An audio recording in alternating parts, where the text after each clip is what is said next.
सर्वच मंडळी तुम्ही उपस्थित आहेत, ज्यांचा सुंदर असा मंडप आहे. गेल्या 4 वर्षामध्ये ह्या वर्षीचा मंडप थोडा प्रसन्न आहे.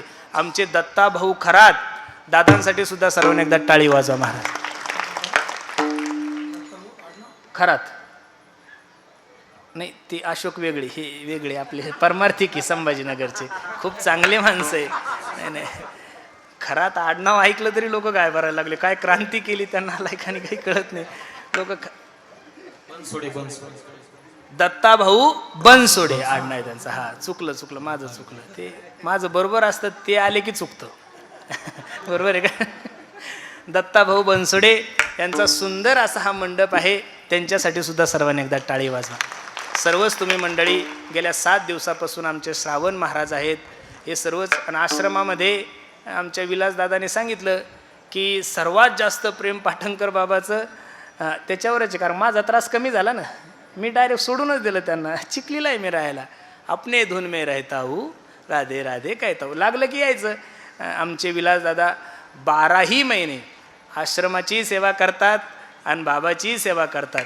मी दरवर्षी सांगतो, एका टायमाला माणूस 10 बायका सांभाळू शकतो.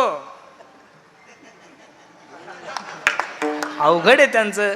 त्या दिवशी सांगितलं कधी काय मागतील आणि काय आहे. सोपानदादाने सांगितलं आता ब्रह्मचारी आहे, पण जशी आम्हाला सेवा होईल त्यांच्या मनाप्रमाणे तर वागता येत नाही आहे, पण थोडं थोडं जसं जमल तसं आम्ही त्यांची सेवा करण्याचा प्रयत्न करतो. हे सगळं वैभव पुरुषोत्तम महाराजाच्या पुण्याईनं चालूच नाही, ही सगळी पुण्याई आमच्या बाबाची आहे महाराज. खरं सांगतो मी, होईल तोपर्यंत त्यांचा शब्द कधी खाली जाऊ देत नाही आहे.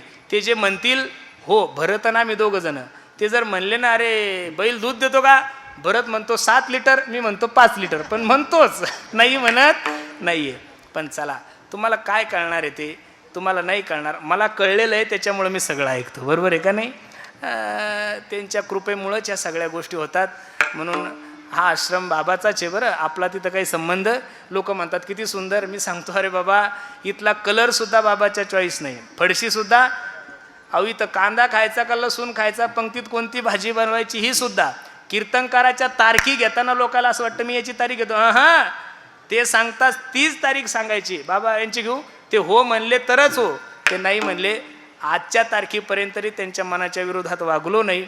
चोखोबरायने जोपर्यंत आम्ही आहोत तोपर्यंत असाच त्यांचा आशीर्वाद आमच्या पाठीमागं राहावा, असा चोखोबरायच्या चरणी मी प्रार्थना करतो आणि झालेली शिवा भगवंताच्या चरणी अर्पण करतो.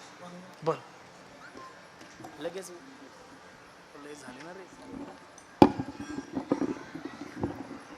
संत चोखोबा महाराज पुण्यतिथीचा हा महोत्सव प्रतिवर्षाप्रमाणे याही वर्षी भव्य दिव्य स्वरूपात आणि आनंदात उत्साहात पार पडत आहे. आपल्या सगळ्यांच्या सहकार्यानं दरवर्षी हा उत्सव वाढत चाललेला आहे. आज तर बसायलाही जागा नाही, एवढी सर्व तुम्ही प्रेम करणारी मंडळी येता, म्हणून महाराजांना त्या खर्चाचं ओझं वाटत नाही. माणसानं खर्च केला